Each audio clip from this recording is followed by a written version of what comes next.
Question सही नहीं है ये, उसमें जैसा था मैंने दे दिया था। तो अब अपन देखें इसको कैसे कर लेना चाहिए। ठीक, तो इसमें इसमें क्या करना है अपने को, this is equal to this proof करना है। तो थोड़ा सा आसान करने के लिए एक काम करो, यहाँ लिखो और ये हो जाएगा tan inverse 12/5 is equal to 2 cos inverse 3/√26। ठीक है, क्लियर है बोलो।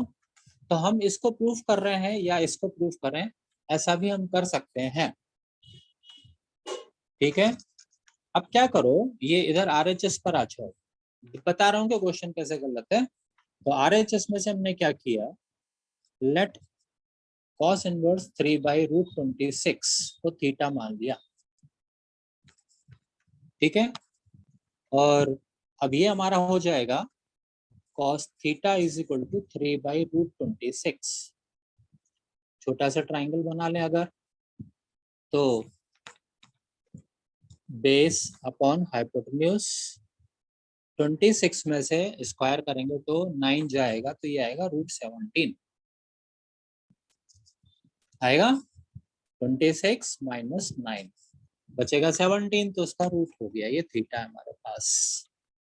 तो अब हमारा जो RHS है वो कितना हो गया। हाँ, उसको अब हम tan में चले आए, tan थीटा निकालना, tan थीटा हो जाएगा √7/3। यहाँ से थीटा बनेगा tan इनवर्स √17/3। तो जो हमारा RHS है, ठीक है, वो देखो ये 2 लिखा और ये थीटा, ये हो गया हमारा 2 थीटा। और अब हम यहाँ पे थीटा की वैल्यू लिख दें tan इनवर्स √17/3। अब 2 tan इनवर्स x, अब एक फार्मूला होता है 2 tan इनवर्स x कितना होता है, ये tan inverse 2x upon 1 minus x square, ये लगा दो क्योंकि इधर पे tan इनवर्स है जो हमको लाना है। तो ये हो जाएगा tan इनवर्स 2 इंटू √17/3, 1 माइनस इसका स्क्वायर करेंगे तो 17/9,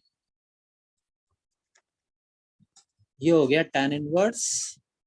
ठीक है, 2√17/3 इंटू सबसे नीचे का सबसे ऊपर जाएगा 17 माइनस 9, एलसीएम के बाद वो लिख रहा हूं मैं।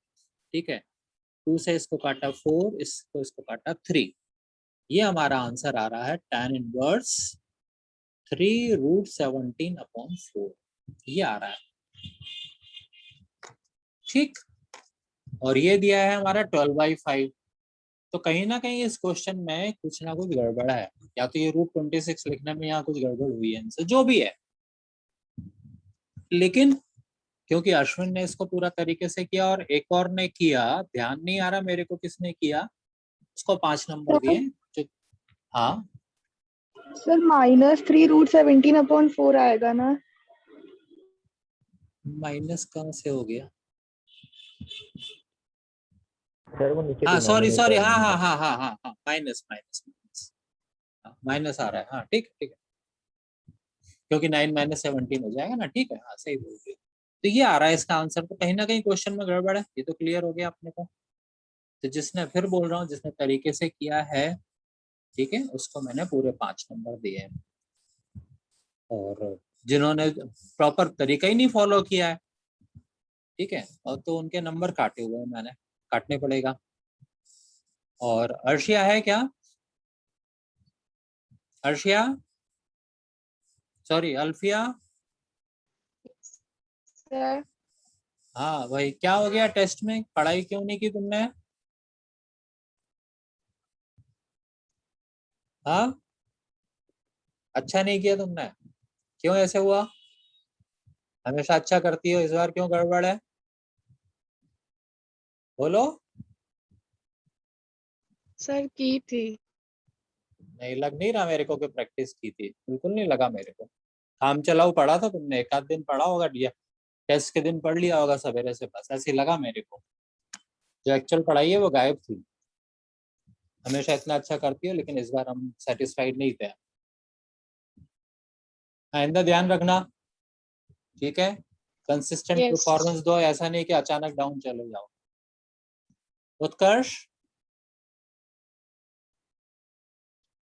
उत्कर्ष,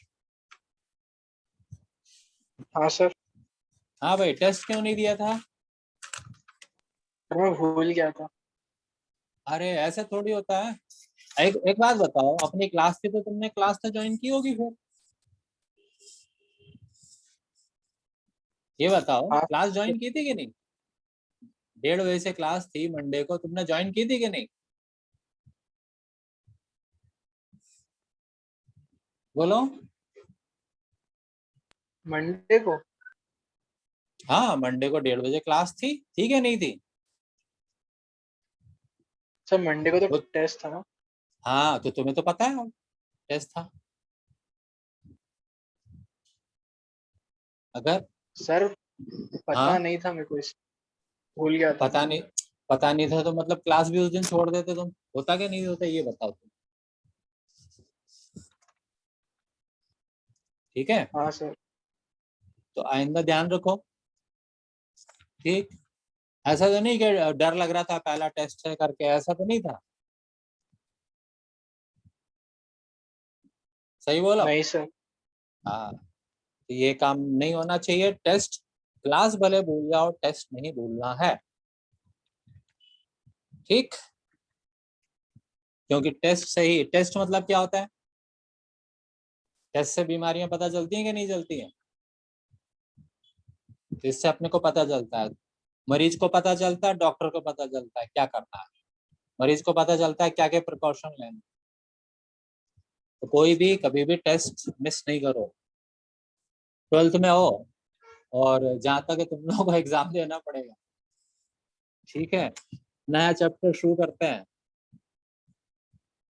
हाँ, किसी को कोई डाउट हो तो अभी भी पूछ सकता है। इनवर्स ट्रिग्नोमेट्री का कोई डाउट किसी को? नया चैप्टर शुरू कर दें?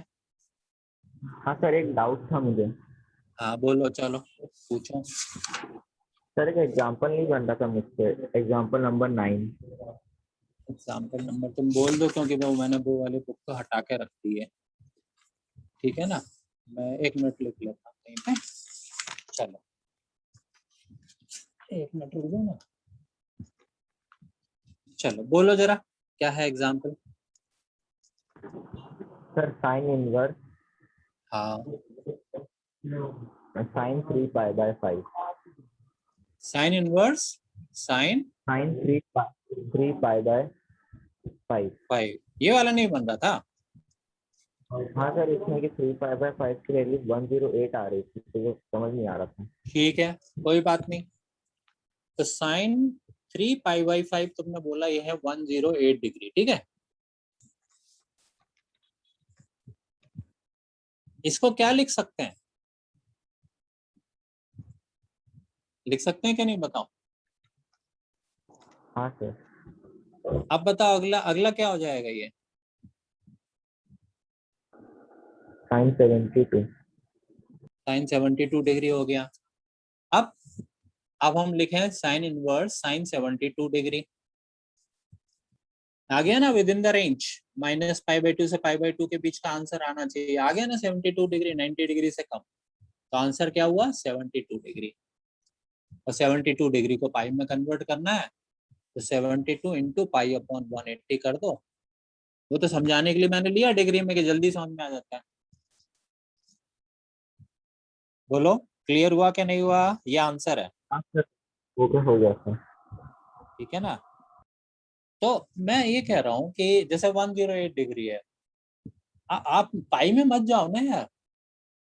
बहुत लोग करते हैं ये काम। पाई में मत जाओ, डिग्री में जाओ। डिग्री में अपन को फटाफट पकड़ाई में आता है। और फिर थोड़ा सा सोचो, क्योंकि अपने को चाहिए कौन से आंसर। साइन इनवर्स की रेंज क्या है? -π/2 से लेके +π/2 तक, इसके बीच के आंसर होना चाहिए। तो कैसे 108 को अपन वो लिखें? तो थोड़ा सा अपन सोचेंगे। अगर 11th की ट्रिग्नोमेट्री बहुत अच्छी है तो फटाफट दिमाग में घूमता है। अब बोलो, और कोई प्रॉब्लम? नहीं सर, क्लियर है। किसी और को कोई प्रॉब्लम? किसी के भी दिमाग में कोई क्वेश्चन पड़ा हो बोलो, क्योंकि फिर मैं नया टॉपिक लेना शुरू कर रहा हूँ। इनवर्स खत्म हो गया अपना, बहुत किया अपन लोगों ने, थोड़ा ज्यादा कर लिया, बल्कि करने को तो और भी होता है। शुरू कर दूं आगे? चलो मैट्रिक्स शुरू करते हैं। देखो पहले लिखूं मैट्रिक्स। मैट्रिक्स का कहीं पे नाम सुना है तुम लोगों ने? तुम लोगों से पूछूंगा, बोलो। मूवी का नाम है। हाँ हाँ सर, करेक्ट, मम्मी। मूवी का नाम है, बहुत पहले की है ये मूवी, है ना, अच्छी फेमस हुई थी, मैंने तो नहीं देखी, खैर हाँ तो सर। पता नहीं देखी भी हो कभी, कॉलेज वॉलेज में थे हम शायद, तब आई थी ये। तो तुम लोगों ने देखी है किसी ने?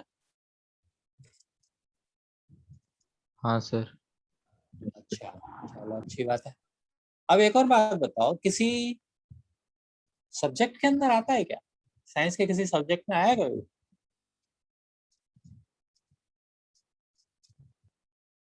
क्योंकि मैंने तो पढ़ा है, शायद तुम लोगों ने पढ़ा हो। केमिस्ट्री में कभी आया? नहीं, हो सकता है कि अभी तुम लोगों को 12th में हो, शायद तब आया। कभी आया तुम लोगों को किसी केमिस्ट्री के अंदर कहीं अभी तक 11th तक? किसी सर को भी याद नहीं। ध्यान है? याद नहीं है ना? ठीक है, हो सकता है शायद इस साल आएगा। तो अब मैं बताता हूँ, मैट्रिक्स मतलब होता है, सब लोग ध्यान से सुने, ठीक है, जिस टॉपिक का मीनिंग बता सकता हूँ जरूर बताऊंगा। तो मैट्रिक्स का अर्थ होता है ए प्रॉपर अरेंजमेंट, प्रॉपर अरेंजमेंट, ठीक है, ए प्रॉपर अरेंजमेंट, ध्यान से सुन लो। तो ये मैट्रिक्स से शुरुआत जो हुई है वो ऐसे है कि मतलब जैसे कुछ ऐसे करके किसी ने ऐसा लिखना शुरू किया कि यहाँ पे चलो ऐसी बुक्स हैं, पेन्स हैं, ठीक है, और किसी ने मान लो 5 बुक खरीदी है और 8 पेन खरीदे हैं, और यहाँ पे कॉस्ट है उनकी, यहाँ पे कॉस्ट है कि एक बुक की मतलब कुछ, सॉरी कॉस्ट इधर कहीं पर लिख देते हैं। हाँ ये बुक्स हो गई, मान लो एक बच्चे के लिए ये खरीदी है, दूसरे बच्चे के लिए 3 खरीदी और पेन उसके लिए 4 खरीदे, ठीक है ना। और फिर कहीं पे कॉस्ट उसकी, कहीं पे कुछ कॉस्ट वगैरह लिख दी गई है, या फिर ऐसे कुछ, मतलब इस तरीके से कुछ कुछ ऐसे ऐसा टेबुलर फॉर्म में लिखा गया। मैं जस्ट ऐसे सिंपल बता रहा हूँ अभी, ठीक है, इससे रिलेटेड जब एक आध क्वेश्चन बाद में लेंगे, अभी नहीं। तो यहाँ पर मान लो किसी ने 2 बच्चों के लिए बुक खरीदी है, एक बच्चा, पहला बच्चा, दूसरा बच्चा, ऐसे ही लेता हूँ सिंपल अभी। पहले बच्चे के लिए 5 बुक 8 पेन खरीदे, दूसरे के लिए 3 बुक 4 पेन खरीदे थे। एक क्या करा, एक तरीके से ऐसे लिख दिया उसने, एक टेबुलर फॉर्म में लिख दिया। तो ये एक प्रॉपर अरेंजमेंट है, एक प्रॉपर अरेंजमेंट है। अब मैं एक काम और कर रहा हूँ, जानबूझ के थोड़ा सा और काम बढ़ाऊं। 3 बच्चे हैं मान लो किसी के, तो एक बच्चे के लिए 4 और ये खरीदे उसने, मान लो 2 ही पेन खरीदे, ठीक है, 3 बच्चे हैं उसके। तो पहले बच्चे के लिए 5 बुक 8 पेन, दूसरे बच्चे के लिए 4 बुक 2 पेन, ऐसे ऐसे खरीदे। तो उसने क्या करा, तरीके से ऐसे इनको लिखा, अरेंजमेंट है, एक प्रॉपर अरेंजमेंट है। तो प्रॉपर अरेंजमेंट को ही मैट्रिक्स बोलते हैं। मैट्रिक्स का अर्थ ही होता है प्रॉपर अरेंजमेंट, ठीक है। अब किसका, नंबर्स का हो सकता है या किसी भी चीज का हो सकता है, इस तरीके जैसे मैंने लिखा है ऐसे कुछ भी हो सकता है, ठीक। अब मैट्रिक्स तो सिंगुलर फॉर्म होता है, ये भी बता दूं इसी वक्त, मैट्रिक्स सिंगुलर फॉर्म होता है, और मैट्रिसेस इसका प्लूरल फॉर्म होता है, मैट्रिसेस प्लूरल फॉर्म होता है, ठीक है। अब ये इन्होंने एक अरेंजमेंट करके लिखा, इसके अंदर क्या है, 2 रोज दिख रही है, 2 रोज है, पहली रो है, दूसरी रो है, 3 कॉलम दिखाई दे रहा है, एक कॉलम, दूसरा कॉलम, तीसरा कॉलम। तो ये जो एक प्रॉपर अरेंजमेंट है, एक मैट्रिक्स है, इसका ऑर्डर लिखा गया, इसका, इसकी साइज, इसका ऑर्डर या साइज, वो क्या है कि 2 रो इंटू 3 कॉलम। इसका इंटू का अर्थ ये नहीं कि 2 इंटू 3 6 हो जाएगा, नहीं, इसको पढ़ते क्या है 2/3। 2/3 हमेशा रोज पहले लिखी जाएंगी, कॉलम्स बाद में लिखे जाएंगे। नंबर ऑफ रोज पहले, कॉलम्स बाद में। ये उसी तरीके से हो गया जैसे हम लोग सुनते हैं ना, हमारे तुम लोगों के पापा वगैरह ने जैसे प्लॉट खरीदा है ना, कोई मकान बनाया, कोई प्लॉट लिया है, तो प्लॉट की साइज होती है, जैसे साइज हो गई 30/50, बोलते हैं 30/50। क्या बोलते क्या है 30/50। पूछोगे ना प्लॉट साइज क्या है तो बोलेंगे 30/50।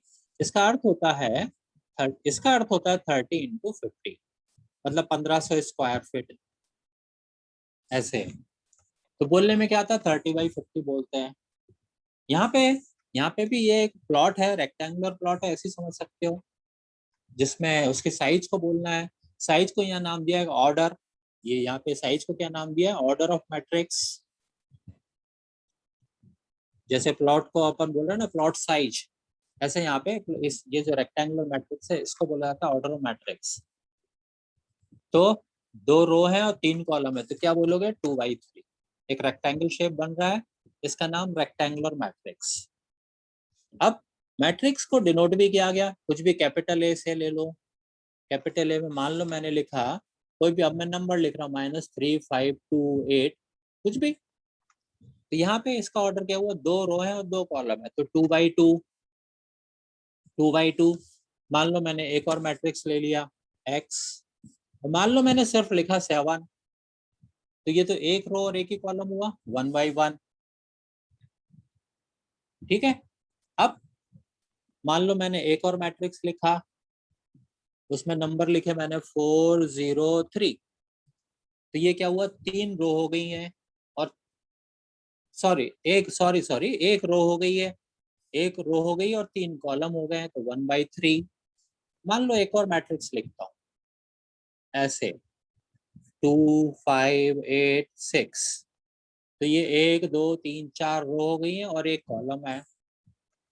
ठीक, तो मैंने जानबूझ के कुछ ये लिए ताकि तुम लोगों को कुछ नाम भी बता सकूं। तो ये जो मैट्रिक्स है जिसमें नंबर ऑफ रोज और नंबर ऑफ कॉलम्स बराबर नहीं है, ये कहलाता है रेक्टेंगुलर मैट्रिक्स, रेक्टेंगल का शेप है। जिसमें नंबर ऑफ रोज और नंबर ऑफ कॉलम्स बराबर है, स्क्वायर मैट्रिक्स, ये भी स्क्वायर है क्योंकि नंबर ऑफ रो भी 1 है और कॉलम भी 1 है, तो ये भी स्क्वायर मैट्रिक्स है।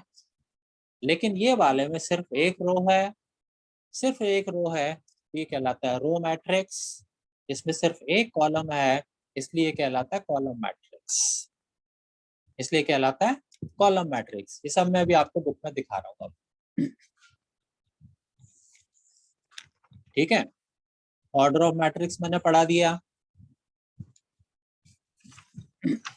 जैसे बुक वगैरह का एग्जाम्पल लिया, ऐसे यहाँ पे भी कुछ कुछ इन्होंने एग्जाम्पल लिया है। ठीक है, और ये अभी पढ़ा रहा था आपको types of matrices. Row matrix, सिर्फ एक रो में नंबर लिखे हो रो मैट्रिक्स, सिर्फ कॉलम में नंबर लिखे हो कॉलम मैट्रिक्स, स्क्वायर शेप हो, नंबर ऑफ रोज और नंबर ऑफ कॉलम बराबर हो, ये भी बताऊंगा अभी क्या चीज है बताने वाला हूँ। Number of row number of column बराबर हो तो ये स्क्वायर मैट्रिक्स। सिंपल है।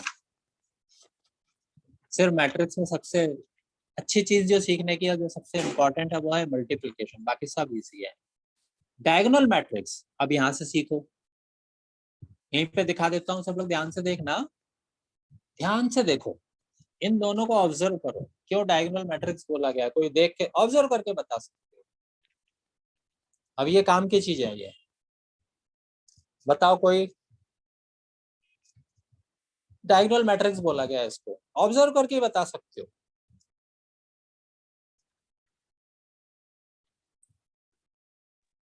क्या बताना है? डायगोनल इसको, ये डायगोनल मैट्रिक्स है, क्या इसमें खास बात क्या दिख रही है ये बताओ। डायगोनल में ही नंबर है, बाकी सब जीरो है। हाँ वेरी गुड वेरी गुड। और दूसरी चीज अगर ध्यान से देखो तो स्क्वायर है, ये है कि नहीं, स्क्वायर मैट्रिक्स है या नहीं बोलो। सर पहली वाली है। दोनों में, दोनों स्क्वायर मैट्रिक्स हैं, इसमें 2 रो 2 कॉलम, यहाँ पे 3 रो 3 कॉलम है। हाँ सर। तो डायगोनल बनेगा भी किसमें, जो स्क्वायर होगा, रेक्टेंगुलर में तो बन नहीं सकता। मैं जैसे यहाँ पे दिखाऊं, इसमें कहाँ डायगोनल बन पा रहा है, इसमें बन ही नहीं सकता डायगोनल, इसमें बन ही नहीं सकता डायगोनल। इसमें बन रहा है ये डायगोनल साफ, यहाँ कोई डायगोनल ही नहीं बना सकते हो आप। ये इन दोनों को ले रहे हो, मतलब इसका तो छूट ही गया है ना, ये तो छूट ही गया, फिर इन दोनों को ले ही नहीं सकते। तो जो डायगोनल है वो स्क्वायर में ही बनेगा, जो डायगोनल है वो सिर्फ स्क्वायर के केस में बनेगा। और एक और खास बात, ये जो डायगोनल है यही मेन डायगोनल होता है, ये वाला मेन डायगोनल। इसे डायगोनल नहीं बोलते यहाँ पे ऐसा फिक्स किया गया है कि ये मेन डायगोनल कहलाएगा, यही कहलाएगा। एक डायगोनल ये भी बन रहा है, ये भी बन रहा है, लेकिन इसे डायगोनल नहीं कंसीडर किया गया। ये इन लोगों ने बोला कि नहीं भाई, सिर्फ इसे ही डायगोनल बोलेंगे। तो ये है डायगोनल मैट्रिक्स, मतलब जब डायगोनल में नंबर हो बाकी सब जीरो हो तो डायगोनल मैट्रिक्स कहलाता है। अब इसके अंदर थोड़े से छोटी चीजें कुछ आ गई है। अगर ये तीनों नंबर सेम है, जैसे √3 यहाँ सेम है, तो ये कहलाएगा स्केलर मैट्रिक्स। अगर ये डायगोनल के नंबर सेम है तो कहलाएगा स्केलर मैट्रिक्स, -1 -1 सेम हो गया। तीनों में √3, तो अगर ये सेम होते हैं डायगोनल के एलिमेंट, इन्हें एलिमेंट भी बोलते हैं, तो फिर ये स्केलर मैट्रिक्स कहलाता है। ये नाम मत भूल जाना, ये इंपॉर्टेंट है अब आपके लिए। अब इन्हें नहीं भूलना है अपने को, ये इंपॉर्टेंट है। क्लियर? अब एक और, इसे मैं अब कॉपी में लिखूंगा ये वाले को। ये वाला देखो ध्यान से, इसमें डायगोनल में 1 1 1 1 1, ये भी 1 लिखा ना, ये भी डायगोनल मैट्रिक्स है। ये 1 1 1 1 1, ये कहलाता है आइडेंटिटी मैट्रिक्स। ये बड़ा यूज होने जा रहा है, इसका बड़ा यूज है। डायगोनल मैट्रिक्स, डायगोनल मैट्रिक्स में अगर डायगोनल के एलिमेंट 1 1 1 हो तो वो कहलाता है आइडेंटिटी मैट्रिक्स। अब मैं इसके बारे में थोड़ा लिख रहा हूं, कुछ चीजें इसके अंदर बता रहा हूं क्योंकि इसका यूज ज्यादा होना है। आइडेंटिटी मैट्रिक्स, ठीक है। देखो मैं पहले थर्ड ऑर्डर का ले लूं, 1 0 0 0 1 0 0 0 1। फिर मैं सेकंड ऑर्डर का ले रहा हूं, 1 0 0 1, ठीक है। वो फर्स्ट ऑर्डर का केवल 1 होगा बस। अब मैंने क्या किया, अभी जानबूझ के इसमें कुछ चीज छोड़ दी। छोड़ी क्या है वो मैं बताता हूँ। इसको लिखा जाता है I3।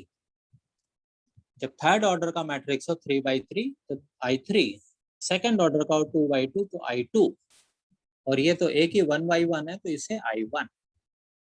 ये मैंने जानबूझ के पहले छोड़ दिया था, है तीनों आइडेंटिटी मैट्रिक्स।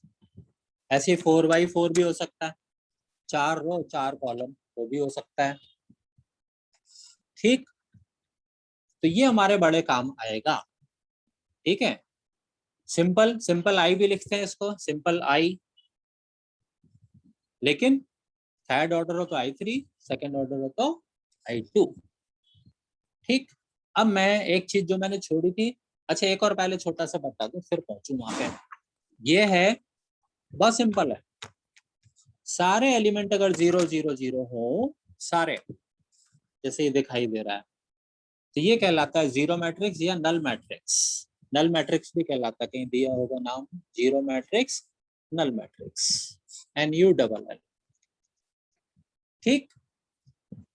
तो सारे एलिमेंट 0 हो, यहाँ जरूरी नहीं है कि ये स्क्वायर हो या रेक्टेंगल हो, कैसा भी हो चलेगा, ठीक है। स्क्वायर और रेक्टेंगल से मतलब नहीं है, सारे एलिमेंट 0 तो नल मैट्रिक्स। अब मैं इसका सिंबल बताता हूँ, ठीक है। इसका सिंबल क्या होता है नल मैट्रिक्स का, वो भी बताऊं जरा, क्योंकि बुक में वो अच्छा नहीं लिखा है, क्लियर नहीं है। नल मैट्रिक्स जनरली नल बोलते हैं, नल या जीरो मैट्रिक्स। इसको ऐसे एक्चुअल में ऐसा लिखते हैं, अगर अच्छी बुक देखोगे ना, ऐसा रहता है थोड़ा लंबा सा, और यहाँ डार्क होता है, ये थोड़ा डार्क सा होता है, ये मोटा होता है इधर पे, बहुत अच्छा तो मैंने भी नहीं बनाया, मतलब ऐसा। और यहाँ थोड़ा सा डार्क, जो एक्चुअल प्रिंटिंग होती है ना, जो बुक्स में अच्छी एकदम परफेक्ट प्रिंटिंग होती है, वो ऐसा। ठीक, तो नल मैट्रिक्स ऐसा डिनोट किया जाता है। जैसे आई आइडेंटिटी के लिए आई लेते हैं, तो इसके लिए लंबा सा वो होता है और यहाँ थोड़ा मोटा होता है। बुक में नहीं दिया उतना, ठीक है, मैं बता रहा हूँ आपको। लेके अब आ जाओ, जो एक चीज छोड़ी थी मैंने, वो आपको कुछ दिखाया था मैंने, वो उसके बारे में बता रहा हूँ। ये जो है, इन्हें हम एलिमेंट्स, ये जो नंबर ही एलिमेंट्स कहलाते हैं, एलिमेंट्स कहलाते हैं। अब मैं इसी को लेके समझा रहा हूँ, या फिर या एक काम करते हैं, चलो हाँ इसी को समझा।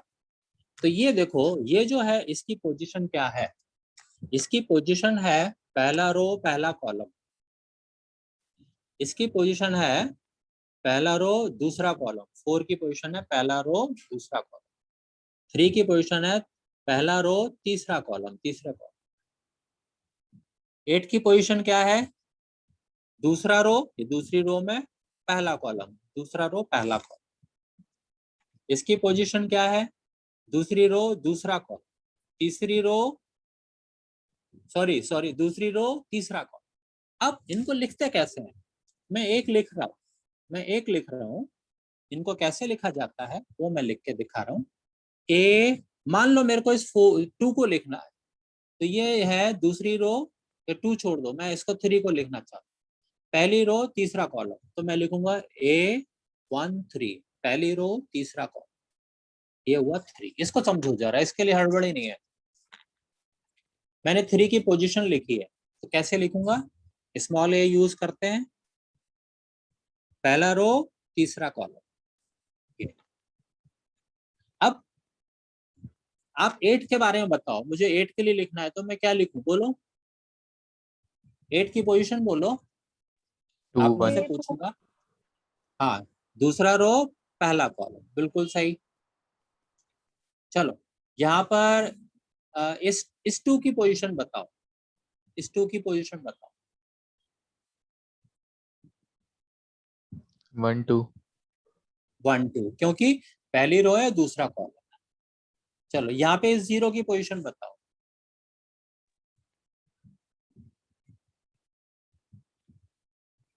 बोलो। 1 2 हाँ सही है, क्योंकि पहली रो है और दूसरा कॉलम, बिल्कुल सही है। यहाँ पे इस 8 की पोजीशन बताओ, 3 1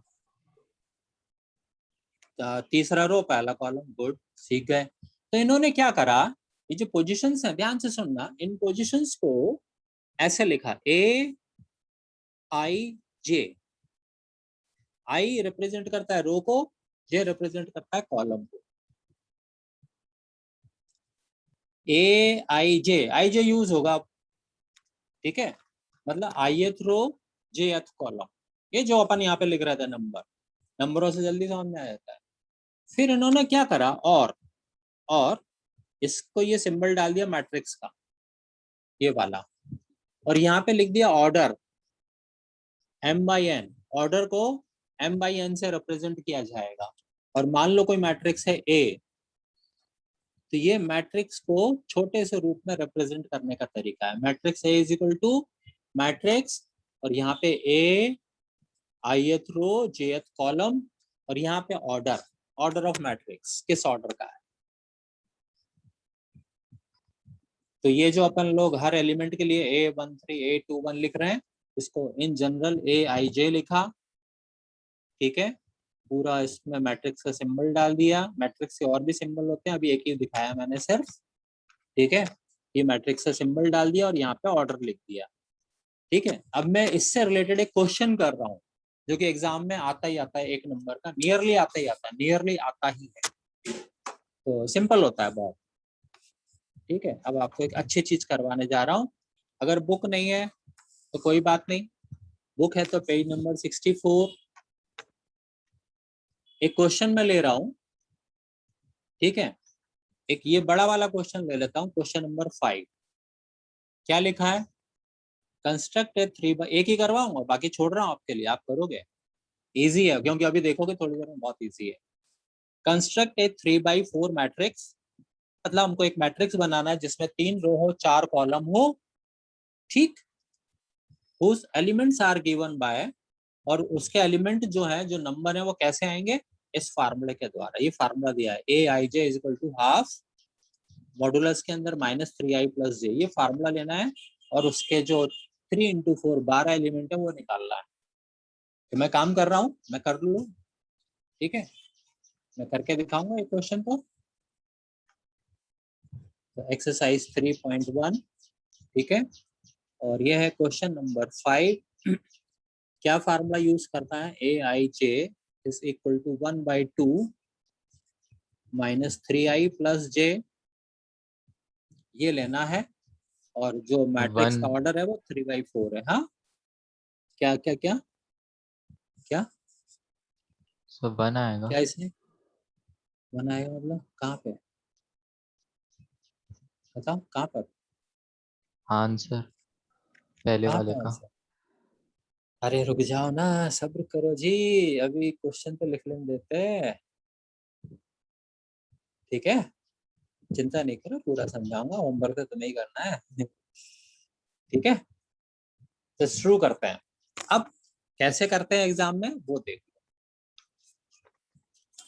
लो। तो क्या करो, a इज इक्वल टू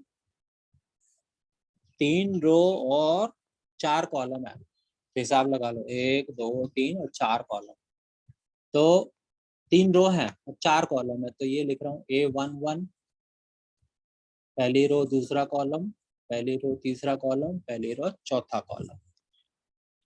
फिर दूसरी रो पहला कॉलम, दूसरी रो दूसरा कॉलम, दूसरी रो तीसरा कॉलम, दूसरी रो चौथा कॉलम, तीसरी रो पहला कॉलम, तीसरी रो दूसरा कॉलम, तीसरी रो तीसरा कॉलम, तीसरी रो चौथा कॉलम।